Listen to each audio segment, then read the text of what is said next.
Hola, hoy veremos el antiguo Próximo Oriente, llamado también Media Luna Fértil o como lo conocemos hoy en día, el Oriente Medio.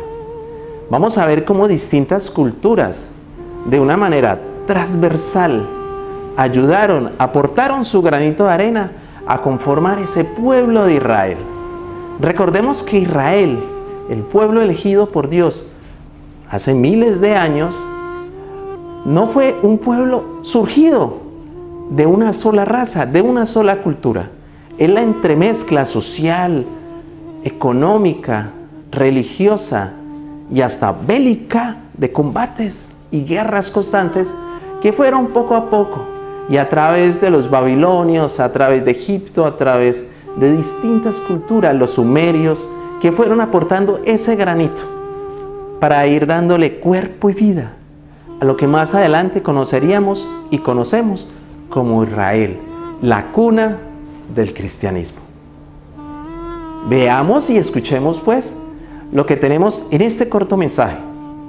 Es tan vasta la historia que necesitaríamos muchas horas para tratar de explicar todo aquello que ha sucedido 3.000, 4.000 años atrás hasta la actualidad en este capítulo.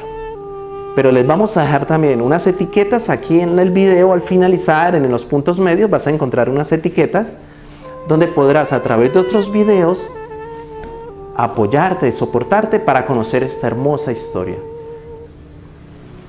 Es la historia de las civilizaciones antiguas. Muchas veces nos preguntamos, ¿y de dónde? ¿Por qué? ¿A razón de qué surge el cristianismo? ¿Qué había antes del cristianismo? ¿Qué culturas habían? ¿Qué dioses habían? ¿Qué se profesaba? ¿A quién se le creía? ¿A quién se divinizaba? ¿Cómo era económicamente estas tierras? Bueno, vamos a escuchar unos cortos fragmentos y vamos a ver también un episodio, un video, donde nos van a ilustrar mejor el antiguo Próximo Oriente. Sean todos bienvenidos.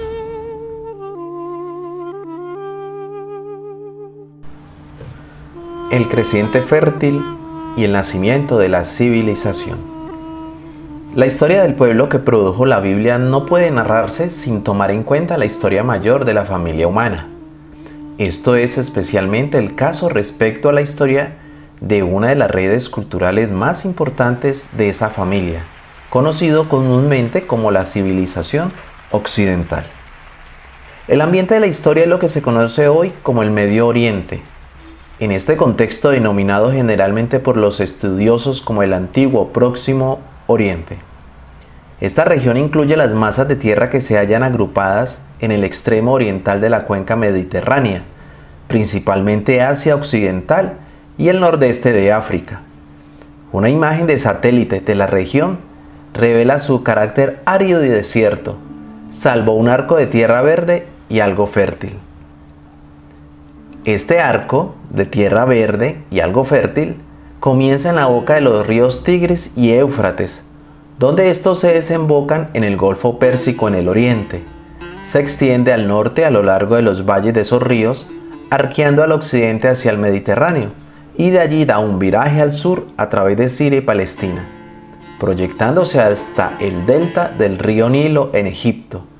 Esta larga extensión de tierra cultivable, relativamente plana y de fácil travesía, se denomina tradicionalmente el creciente fértil o la media luna fértil. Aquí tuvo su origen la civilización y cultura de Occidente. El antiguo Próximo Oriente antes del surgimiento de Israel. Ya hemos notado que el concepto, los albores de la historia, tiene que ver con dos acontecimientos muy importantes: la invención de la escritura y el surgimiento de la forma estatal de organización sociopolítica y económica. La fecha tradicional asignada a estas dos grandes novedades es 3.000 años antes de Cristo aproximadamente. El comienzo del uso general del bronce para armas y herramientas en la región coincide con esa fecha, de manera que los especialistas la han denominado a los siguientes 2000 años la edad del bronce antiguo. Del año 3000 a.C. más o menos al año 1200 a.C. A partir de los extensos registros escritos que han sido recuperados de los archivos de los antiguos palacios y templos, y con base en los resultados de un siglo y medio de exploración arqueológica, los historiadores pueden documentar buena parte de la historia política y describir a veces con detalle la vida y cultura de esos pueblos antiguos. La forma estatal de organización sociopolítica y económica se difundió a partir de los focos de la historia antigua: el valle del río Nilo en Egipto y los valles del río Tigris y el río Éufrates en Mesopotamia, extendiéndose hasta casi todas partes y convirtiéndose en la forma dominante de organización.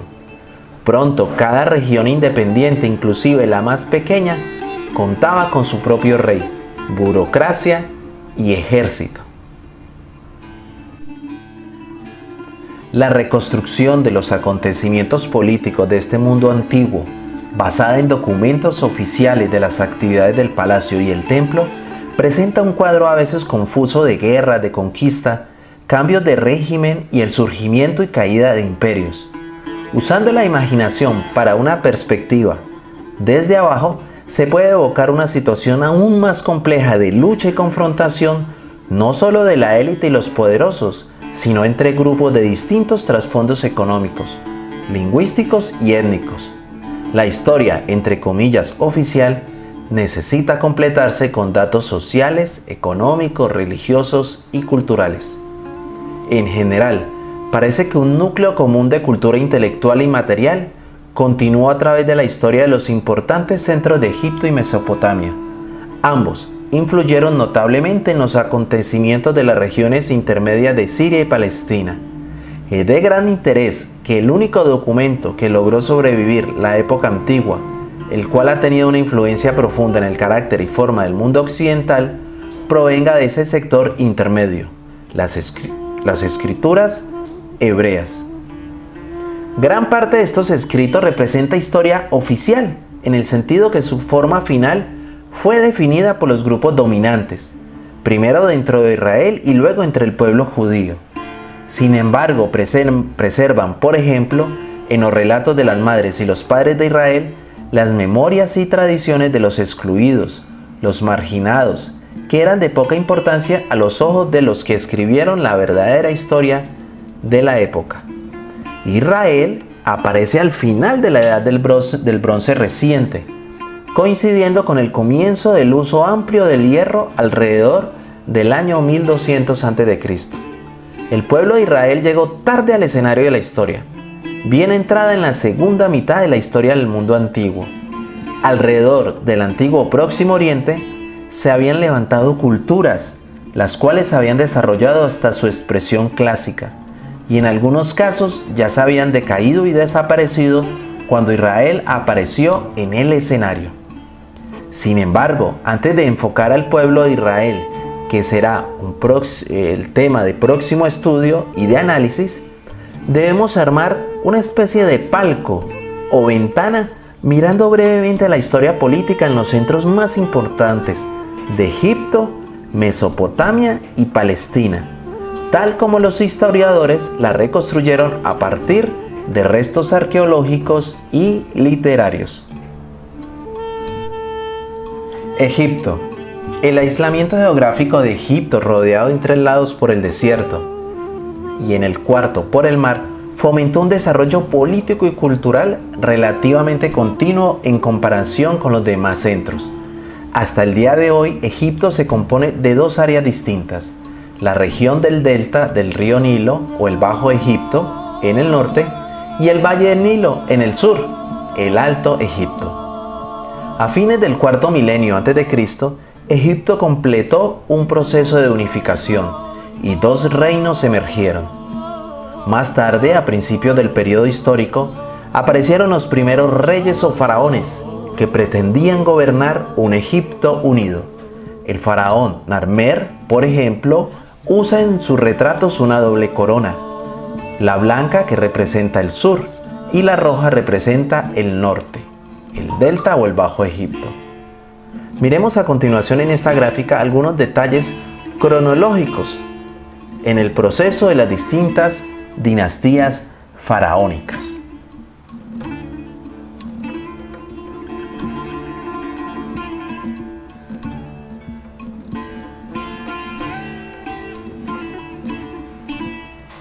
También podemos destacar algunos momentos significativos de la historia egipcia de la siguiente manera. El Imperio Antiguo fue un imperio de fuerte unificación bajo dinastías que reinaron en Memphis, cerca al Cairo actual. Sus más perdurables logros son las pirámides de los faraones Keops, Kefren y Miserino, y de la Esfinge de Gizeh, que siguen impresionando a las sucesivas generaciones. Fueron construidas como tumbas reales.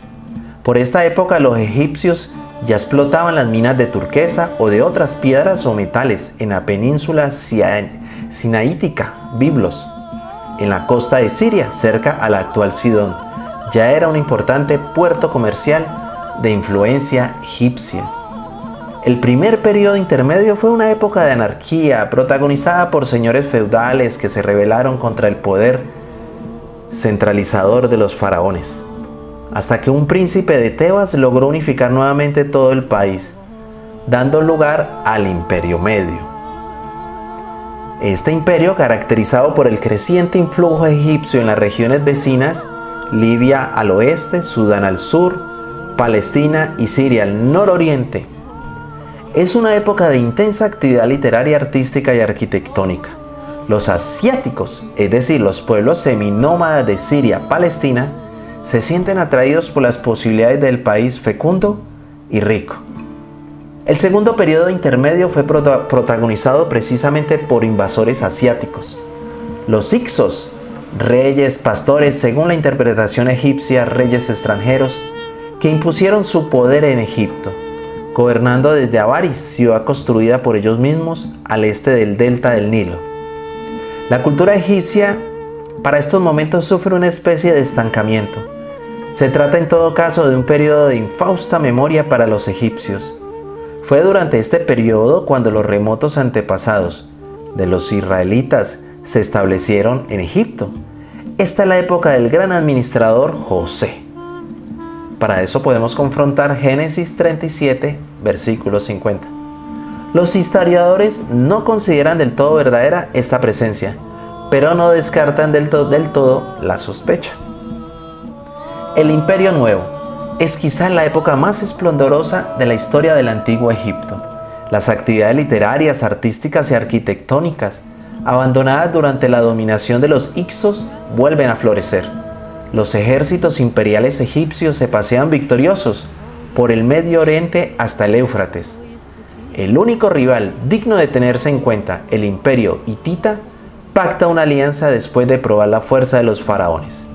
Libia, Nubia y Siria-Palestina vuelven a experimentar el influjo imperial de los egipcios.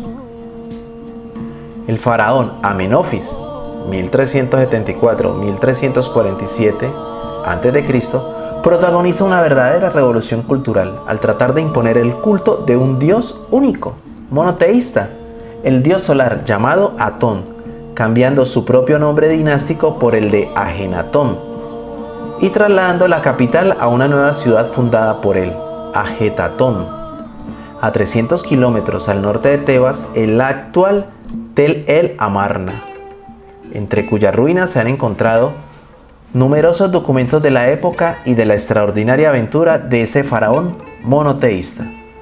Durante buena parte del Imperio Nuevo, una oleada de nacionalismo lleva a los egipcios a maltratar a los asiáticos afincados en su territorio y a controlar la inmigración. Hacia el año 1500 a.C. se puede datar un éxodo expulsivo de hebreos en el ambiente de revancha contra los Hyksos y sus colaboradores asiáticos. Entre 1300 y 1250 podríamos datar la época de la opresión de los israelitas, obligados a trabajar en las grandes construcciones de ciudades graneros en el delta del Nilo. Hacia el 1250 a.C. es datable un éxodo protagonizado por un grupo de hebreos guiado por Moisés.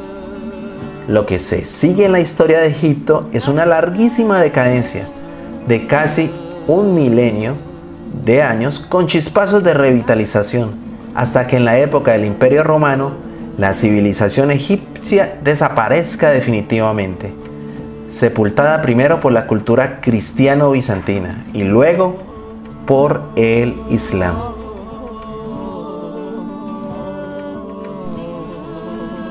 Los sumerios es la más antigua de las civilizaciones mesopotámicas que conocemos. A los sumerios se debe la invención de la escritura cuneiforme, heredada después por los demás pueblos de Mesopotamia. Su raza y su lengua, el sumerio, son de origen desconocido y no tienen que ver con las razas y las lenguas semíticas de los demás pueblos del entorno bíblico. Su territorio fue el sudeste de Mesopotamia, la llanura y el delta, formado por el Tigris y el Éufrates. En las representaciones artísticas, los sumerios se presentan como hombres de baja estatura, más bien robustos, de largas barbas, nariz puntiaguda y frente amplia. Constituyeron una cultura fecunda y elevada, uno de cuyos pilares era la idea del orden del mundo y de la vida, asegurado por los dioses de origen cósmico, astral, que garantizaban la fecundidad y el orden cósmico y moral. Trabajaron intensamente su territorio cenagoso y lo habilitaron para la agricultura y la ganadería por medio de canales de drenaje. Se organizaron en ciudades-estado que llegaron a ser prósperas y muy bien organizadas.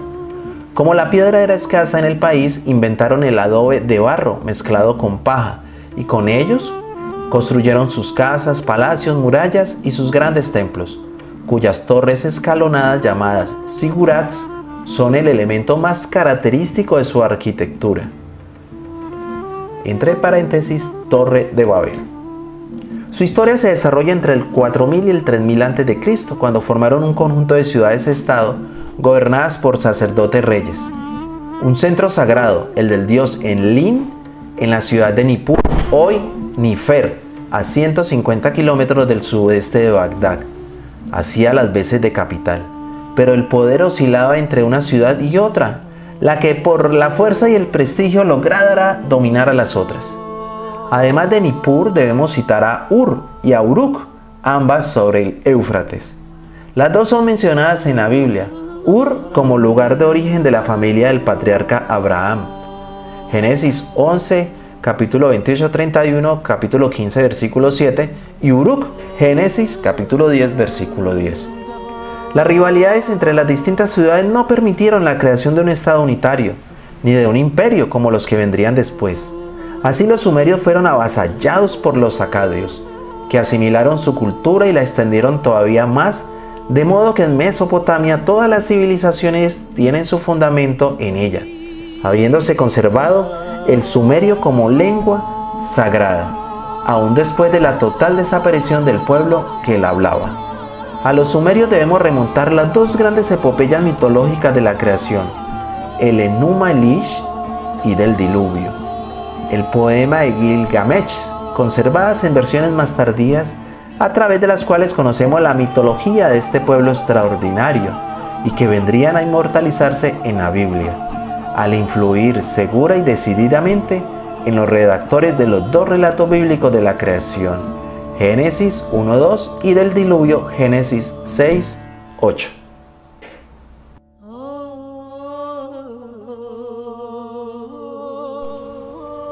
Los acádicos. La cultura sumeria se formó, floreció y decayó durante los años más antiguos del tercer milenio. Entonces el dominio pasó a la parte céntrica de Mesopotamia, a un pueblo que hablaba una lengua semita del nordeste conocido como acádico, de su ciudad más importante, Akkad. Veamos Génesis 10, versículo 10. Bajo el liderazgo de Sargón, ese pueblo puso el ejemplo del imperio para la historia posterior. Sargón llevó a los acádicos a dominar gran parte de Mesopotamia, estableciendo así el primer imperio verdadero de la historia humana, o sea, la dominación por un solo grupo de un amplio territorio, habitado por diversas poblaciones. Generaciones y grupos posteriores mirarían atrás a Sargón como el prototipo del líder que representa las aspiraciones y los triunfos imperiales. Para toda la región, esta es una época de progreso y de civilización, de la que quedan numerosos testimonios arqueológicos, templos, palacios, fortificaciones, esculturas, utensilios, entre otros. Este imperio cayó por las invasiones de los bárbaros del norte, los guti o elamitas, que acabaron con el poder de Akkad. Estos bárbaros no se sabe cómo se autodeterminaban, por eso se ha propuesto llamarlos simplemente cananeos orientales o amorreos. Así los llama la Biblia en Génesis 15, versículo 20-21. Los babilonios. Hacia el año 1800 a.C. impusieron su poder en toda Mesopotamia, primero en diversas ciudades, luego formando un estado unitario con capital Babilonia, Bab-Bili, que significa puerta de Dios, y por eso es llamado Imperio Antiguo de Babilonia, habiendo alcanzado a dominar a todos los pueblos de la cuenca mesopotámica. El sur de la región, llamada Babilonia por su ciudad principal, gozó de una época de poder bajo su rey, Hammurabi, entre los años 1728-1686. De Hammurabi se ha conservado su famoso código de leyes, grabadas en escritura cuneiforme sobre un cilindro de basalto. Muchos de los nombres de personas y lugares de esta época atestiguados en tabletas de escritura cuneiforme corresponden a las tradiciones patriarcales contenidas en Génesis 12:50. También muchas de las situaciones narradas en esa parte de la Biblia corresponden a normas del Código de Hammurabi. Siria-Palestina.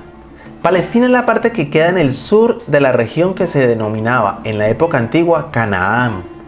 Este término abarca toda la costa oriental del mar Mediterráneo, desde Turquía en el norte hasta Egipto en el sur.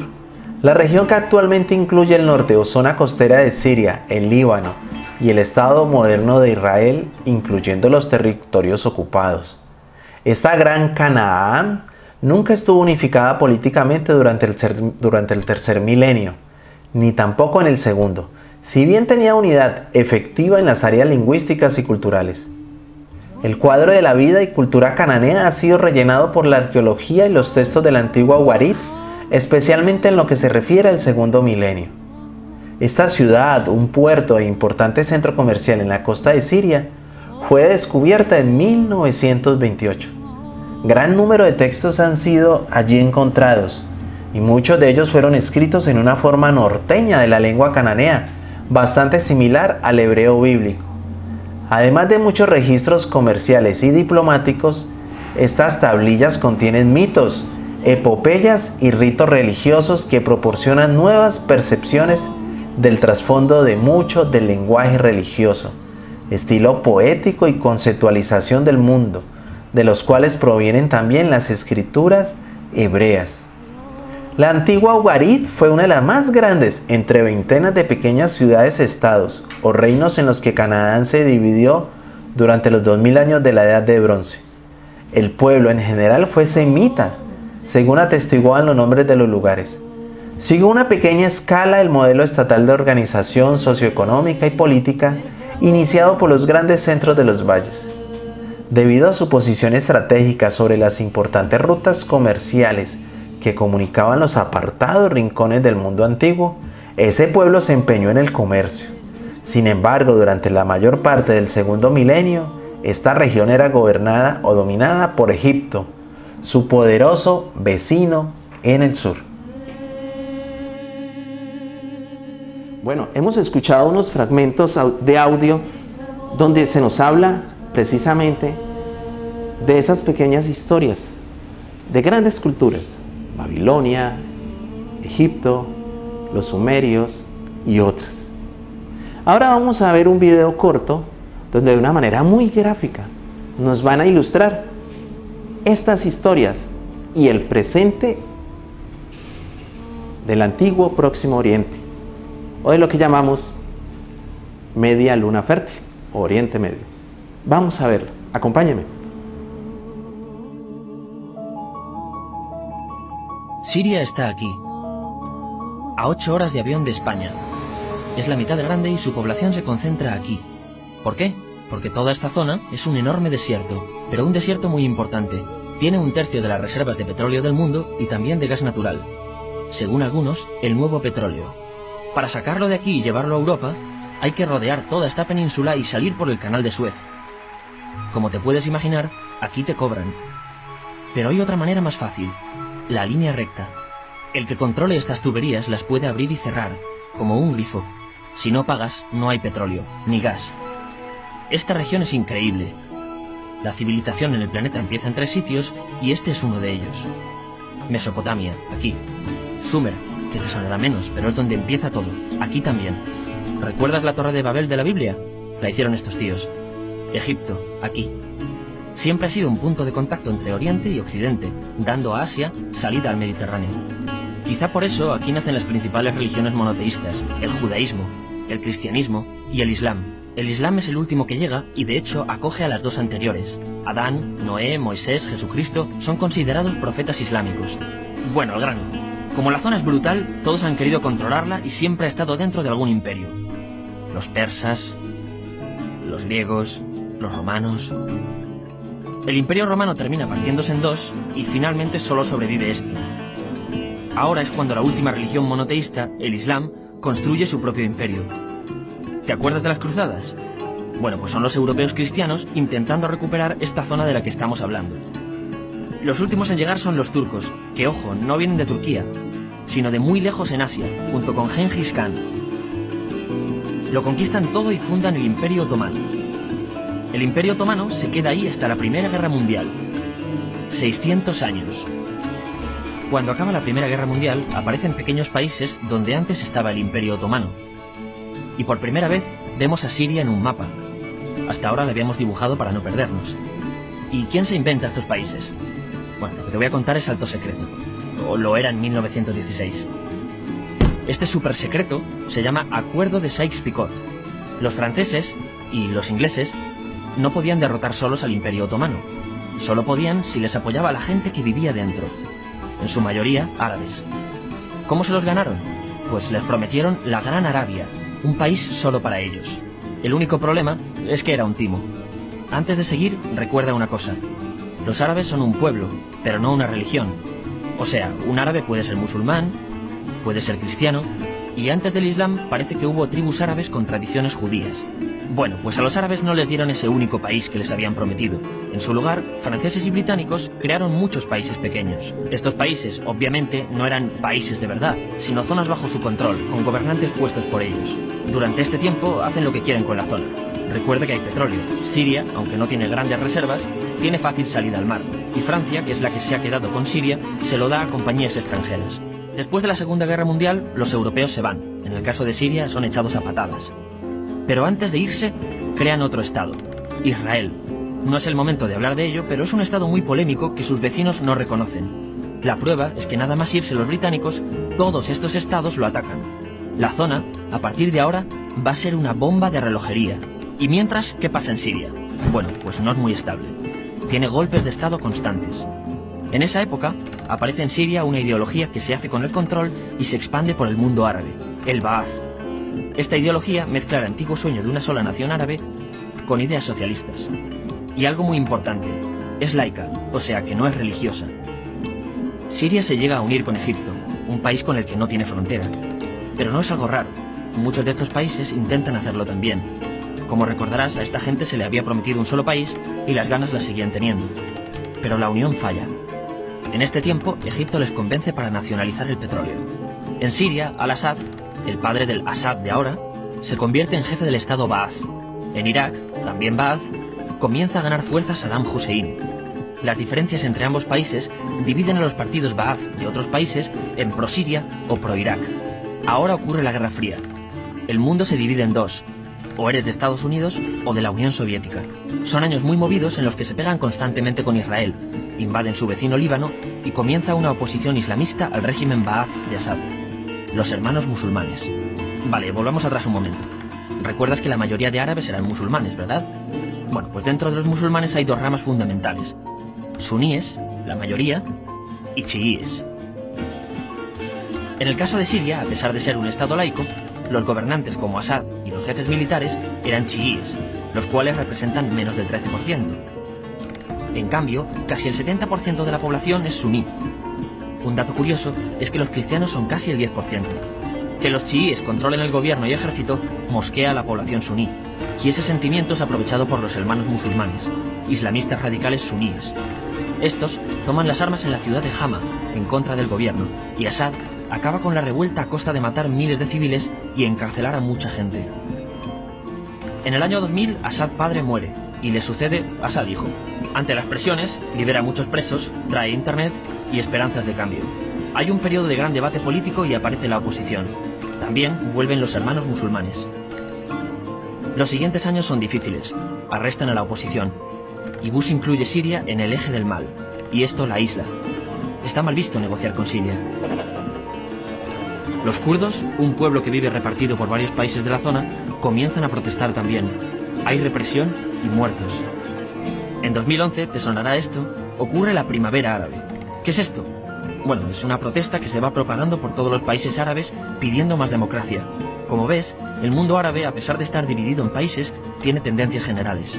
Cuando llega a Siria, Assad hijo termina usando el ejército y en los enfrentamientos mueren unas 1000 personas. Los enfrentamientos irán escalando hasta que se conviertan en guerra civil.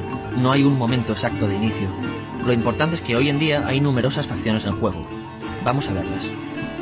Pero primero piensa en que todo está dividido entre chiíes, la minoría, y suníes, la mayoría. Chiíes, y además laicos, o sea, no religiosos, son el gobierno de Al-Assad. Controla todo esto, que si recuerdas son básicamente las zonas chiíes del país, y está enfrentado al resto. También mayoritariamente laico, pero suní, es el Ejército Libre de Siria, o FSA en inglés, junto con el Frente Islámico, que es religioso, y otros 70 y pico grupos más, forma una coalición que la prensa llama simplemente la oposición.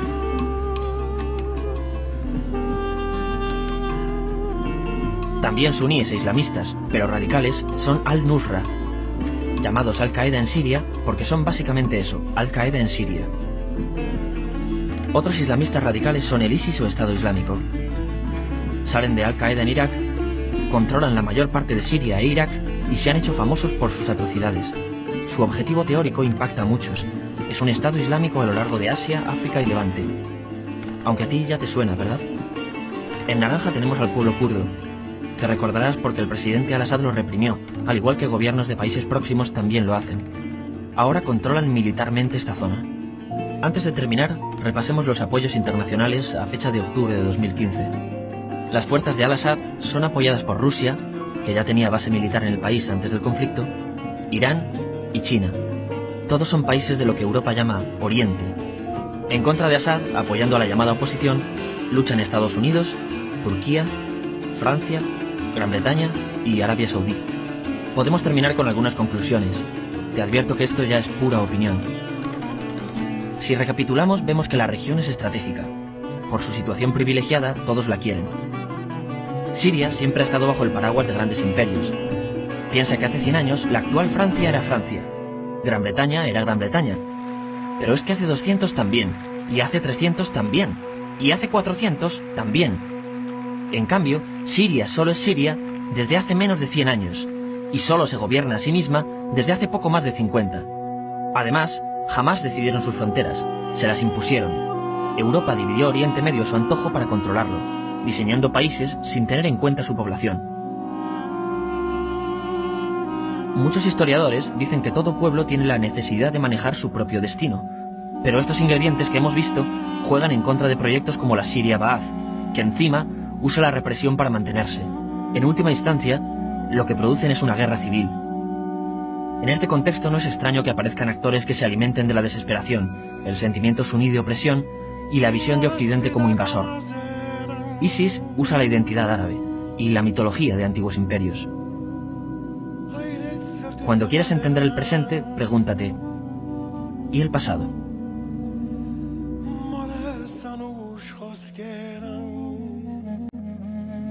Bueno, esperamos que este corto video haya sido de tu agrado.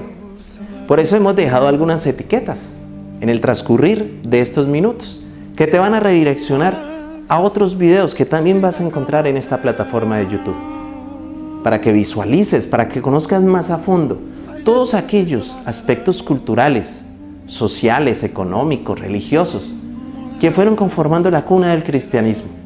Recordemos que Israel, como se dijo anteriormente, no es un país, no son unas fronteras, no es un solo pueblo, no es una sola cultura. Necesitamos conocer qué había para la época, qué sucedió después, qué hay actualmente en esta zona, en esta área geográfica llena de riqueza, llena de historias, de antigüedad y sobre todo llena de nuestra fe. Que el Señor los bendiga, que el Señor nos ilumine. Muchas gracias.